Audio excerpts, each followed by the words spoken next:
Minsan, meron talagang mga bagay na kahanga-hanga kahit pa ito ay sa masamang gawain mo nakuha kung ito ay titingnan sa paraang ginamitan ng kakaibang talento para maisagawa ng perpekto ang bawat plano. Sabi nga nila, hindi naman daw krimen ang pagnakawan ang isa pang magnanakaw. Halika't magbalik tanaw tayo sa kwento ng pinakamatagumpay na panluloob sa isang bangko na ang target ay pag-aari ng pinakamaimpluwensyang nilalang. Ginamitan ng talento, diskarte, at perpektong pagpaplano na talaga namang ikinamangha ng lahat kasama na ang mga alagad ng batas. Ang kwento ng mapamosong panluloob sa United California Bank ng pagnakawan ang presidente ng Amerika. Pero kung bago ka pa lang sa ating channel, pakipindot na din po ng like, subscribe at bell notification button para palagi kang updated kapag may mga bago tayong kwentong kagaya nito. Minsan, merong isang kilabot na magnanakaw ang nakuha ang reputasyon ng lahat at nabansag ang pinakamatagumpay na manluloob ng mga bangko sa kanilang kasaysayan. Siya ay si Emil Dinshaw na isinilang noong taong 1936 at tubo sa lugar ng Goshen sa Ohio.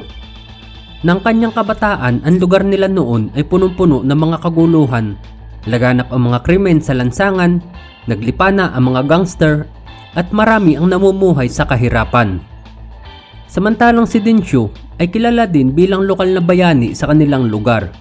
Siya ay mapagmahal na pamilya kung ipakilala ng mga tao at palaging bukas palad sa mga nangangailangan. Siya ay pinagkalooban ng talino at diskarte sa buhay.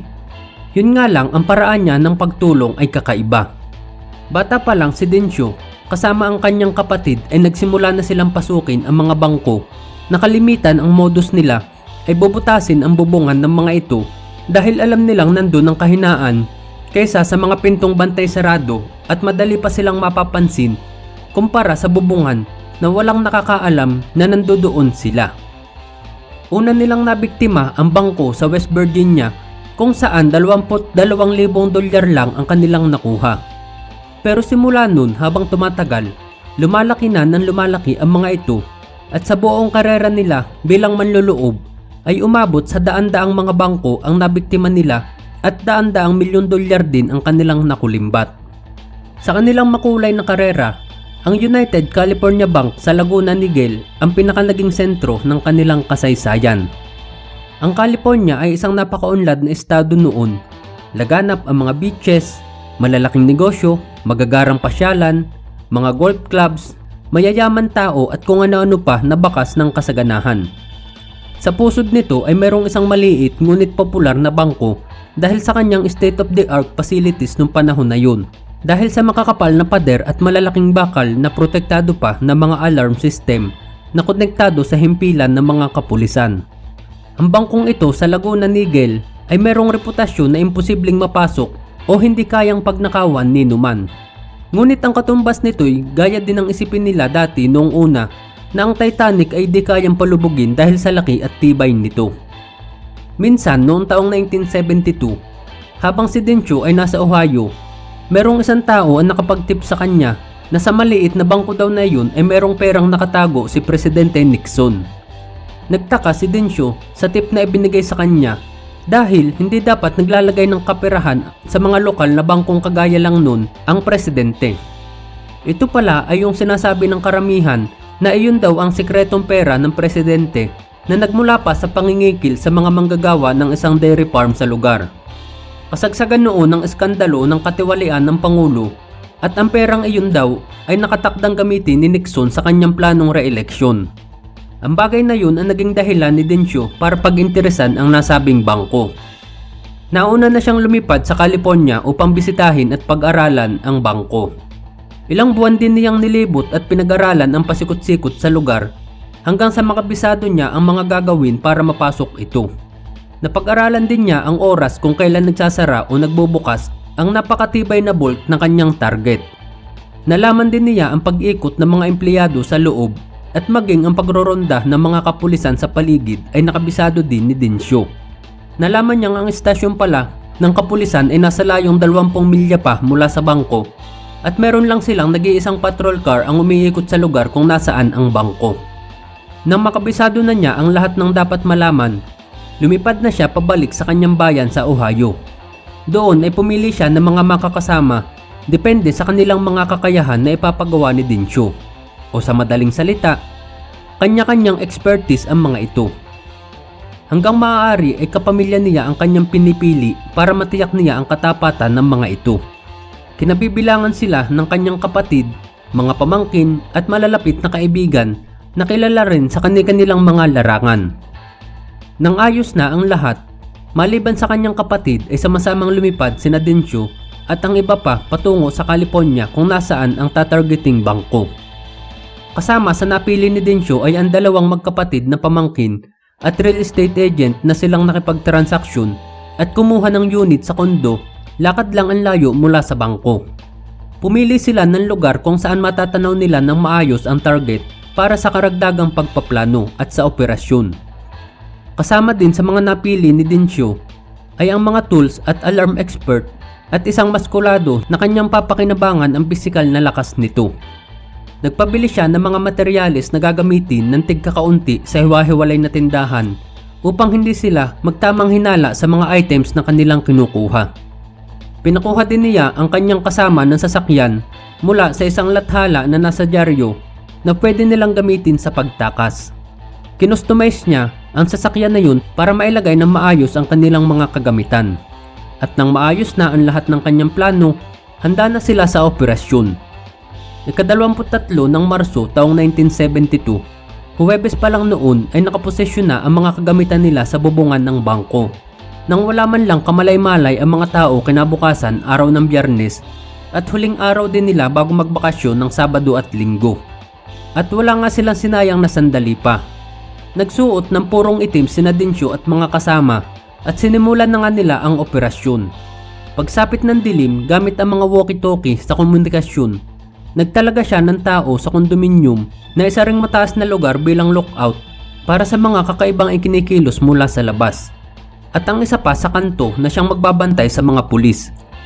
Una nilang ginawa ang pagparalisa sa unang alarm na nasa labas sa pamamagitan ng pag-akyat sa hagdan at ang pag-i-spray ng liquid styrofoam para tumigas ito at nang hindi na matitrigger pa ang sistema. Nang maisagawa nila ang unang plano, umalis sila sa bangko at binantayan kung may darating ng mga pulis. Pagkalipas ng ilang sandali, wala naman dumating at tagumpay ang kanilang unang ginawa. Nagbalik sila sa bangko, dala-dala ang hagdan at umakyat na nga sila sa bubungan. Gamit ang supply ng kuryente sa katabing aircon unit, ay binutas nila ang unang bahagi ng bubungan at nakarating nga sila sa mismong bolt na mayroong 18 pulgadang kapal na simento bukod pa sa mga bakal na nakasuporta dito. Sunod nilang isinagawa ang pagparalisa sa ikalawang alarma na konektado din sa mga pulis. Nagawa nila iyon sa pamamagitan ng isa pang taong eksperto sa ganong larangan na pinili din ni Densyo para makasama ng grupo. Nang namatay na ang alarma, ang makapal na bubong naman ng bolt ang isinunod nila sa plano. Sa pamamagitan ng heavy duty na pang drills ay gumawa sila ng 16 na butas at pagkatapos ay sinuotan nila iyon ng 16 ding dinamita, isa sa bawat isa paikot. Samantalang yung mga bag na gagamitin nila pagtakas at lalagyan ng mga pera ay nilagyan muna nila ng mga lupa at pagkatapos ay itinambak nila yun para matabunan ang mga dinamita hanggang sa mapatahimik nito ang malakas na pagsabog na lilikhain na maaaring makaalarma sa mga tao sa lugar na yun. Muli silang nagtagumpay dahil isang dinamitang naka-silencer ang nalikha nila. Gumuho nga ang makapal na bubungan sa lakas ng impact, ngunit nakayanan iyon ng mga nakasuportang mga bakal sa loob. Handa naman si Densyo sa pagkakataong iyon dahil may mga power tools pa rin siya na dala-dala para makaputol ng bakal. At ilang sandali pa ay nakapasok na nga sila sa loob ng vault, kung saan tumambad sa kanila ang nasa 500 pang mga armored deposit boxes na nakaselyado pa rin ng 2 lock kada isa. Pero handa pa rin si Densyo sa pagkakataon na yun dahil may dala silang customized na martilyo kung saan nakakabit sa kabilang dulo nito ang susi na magkakasya sa deposit box at pagkatapos ay pupukpukin ng malakas sa kabilang dulo ng martilyo para mawasak ang padlock. Dito naman niya napakinabangan ang maskuladong kanyang nirecruit. Nang mabuksan na nila ang mga box, Tumambad sa kanila ang mga mahahalagang bagay na itinatago ng mga customer ng nasabing bangko, mga personal na kagamitan, mahalagang larawan, mga alahas at pera, at kung ano-ano pang mga bagay na merong halaga. Napakarami ng laman ng vault na yun at kukulangin ng isang buong gabi para mahangkot nilang lahat. Gamit ang mga bag na nilagyan ng lupa, nagsimula na silang hakutin ang laman ng vault. Merong nagbubukas ng mga box at meron namang nagsasako ng mga nakulimbat nila. At nang mag-uumaga na ay pansamantalang umalis ang grupo sa lugar. Muli nilang tinakpan ang bubungan nang hindi mahalata at nilagyan nila iyon ng maliit na salamin, at pagkatapos ay binantayan nila ang bangko ng buong araw ng Sabado mula sa kondominium na kanilang tinutuluyan. Kapag nagbago ang refleksyon ng salamin ay indikasyon na merong gumalaw dito at di na sila babalik pa sa lugar. Pero walang nakadiskubre ng bagay na yun, kaya't kinagabihan muli nilang binalikan ang lugar para ituloy ang operasyon. At gaya ng nauna, kulang pa rin ang buong magdamag sa dami ng kanilang hahakutin palabas. At ganun muli ang kanilang ginawa kinabukasan ng linggo. At nang wala makapansin sa salamin, ay huling gabi na rin ang kanilang operasyon nung gabi na yun, bago magbukas muli ang bangko Lunes kinabukasan. Higit 458 safety box lang ang kanilang nabuksan bago sumapit ang ika-4 ng umaga ng Lunes at ubos na ang kanilang oras nang hindi pa nila nauubos ang lahat ng laman ng box. At ang huling ginawa ni Densyo ay sirain mula sa loob ang safety lock ng bolt nang sa ganun ay hindi ito mabuksan mula sa labas at tatagal ang proseso at malayong malayo na sila bago pa man magkabukingan. Tagumpay ang kanilang operasyon sa pangkalahatan kung saan daan-daang milyon dolyar ang kanilang nakulimbat kung itutumba sa pera natin ngayon, at kasama nandito ang 30 milyong sekretong pera ni Presidente Nixon. Higit 125 ahente ng FBI ang ipinadala nila sa lugar para lang pagtulong-tulungang mag-imbestiga at mahanap ang mga salarin. Ngunit lahat sila ay nauwi lang sa pagkamangha sa ginawang pagnanakaw sa kanilang nabansagang pinakamatibay na bangko doon sa kanilang lugar, at nabali ang kanilang paniniwalang hinding-hindi ito kailanman mapapasok ng magnanakaw. Kalaunan, ang grupo ni Densyo ay natuntun din sa Ohio sa pakikipagtulungan ng silang lahat ay nahatulan ng 3 hanggang 5 taong pagkakabilanggo, at ang pinuno na si Amil Densyo ay pinatawan naman ng 10 taong pagkakabilanggo bilang parusa. Ngunit bago pa man siya matapos sa hatol, siya ay napatawad na at muling gumawa ng pagnanakaw at muling nahuli. Siya ay gumugol ng halos 30 taon sa loob ng kulungan sa kanyang talambuhay bago siya magretiro sa kanyang gawain, at sa dulo ay pinagsisihan naman niya ang lahat. Sa kanyang pagtanda at muling paglaya, nagawa pa siya ng aklat na hango sa kanyang mga kakaibang estilo sa panluloob sa mga bangko, at si Densyo ay naging bantog sa mga nakakakilala sa kanya.